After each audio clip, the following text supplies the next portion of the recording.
Hi friends, welcome to my channel. ಈ ಒಂದು ವಿಡಿಯೋದಲ್ಲಿ ಗೋರ್ಮೆಂಟ್ಗೆ ಸಂಬಂಧಿಸಿದಂಥ ಕೀ ಆನ್ಸರ್ಸ್ಗಳು ಯಾವಾಗ ಬಿಡ್ತಾರೆ ಅನ್ನೋದ್ರ ಬಗ್ಗೆ ಮಾಹಿತಿಯನ್ನು ನೀಡಲಿದ್ದೇನೆ. ಅದರ ಜೊತೆಗೆ ನೋಡಿ, ಈ ಸಾರಿ ಭಾಳ ಕಡಿಮೆ ಸಮಯದಲ್ಲಿ ಕೀ ಆನ್ಸರ್ಸ್ಗಳನ್ನ ಬಿಡ್ತಾರೆ, ಪ್ರೊವಿಷನಲ್ ಕೀ ಆನ್ಸರು. ಪ್ರೊವಿಷನಲ್ ಆದ ನಂತರ ಅಬ್ಜೆಕ್ಷನ್ ಹಾಕೋದಕ್ಕೆ ಸಮಯ ಕೊಡ್ತಾರೆ. ಅದಾದ ನಂತರ ಫೈನಲ್ ಕೀ ಆನ್ಸರ್ಗಳನ್ನು ಬಿಡ್ತಾರೆ. ಈಗ ಪ್ರೊವಿಷನಲ್ ಯಾವಾಗ ಬಿಡ್ತಾರೆ ಅಂದರೆ ಕೇವಲ 7 ದಿನದಲ್ಲಿ ಪ್ರೊವಿಷನಲ್ ಕೀ ಆನ್ಸರ್ಸ್ಗಳನ್ನ ಬಿಡ್ತಾರೆ, ತಾತ್ಕಾಲಿಕ ಕೀ ಆನ್ಸರ್ಸ್ಗಳನ್ನ ಬಿಡ್ತಾನೆ.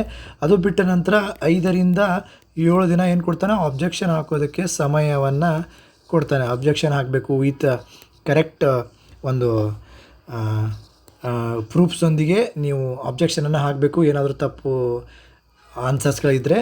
ಅದಾದ ನಂತರ ಅದಾದ ಒಂದು 7 ಡೇಸ್ಗೆ ಏನು ಬಿಡ್ತಾನೆ, ಫೈನಲ್ ಕೀ ಆನ್ಸರ್ಸ್ಗಳನ್ನ ಬಿಡ್ತಾನೆ. ಇದೆಲ್ಲವೂ ಆಗೋದು ಕೇವಲ ಒಂದು 15 ರಿಂದ 17 ದಿನದಲ್ಲಿ ಇದೆಲ್ಲ ಪ್ರೊಸೆಸ್ಸು, ಫೈನಲ್ ಕೀ ಆನ್ಸರ್ಸು ಬಿಡೋದು ಎಲ್ಲ ಆಗುತ್ತೆ.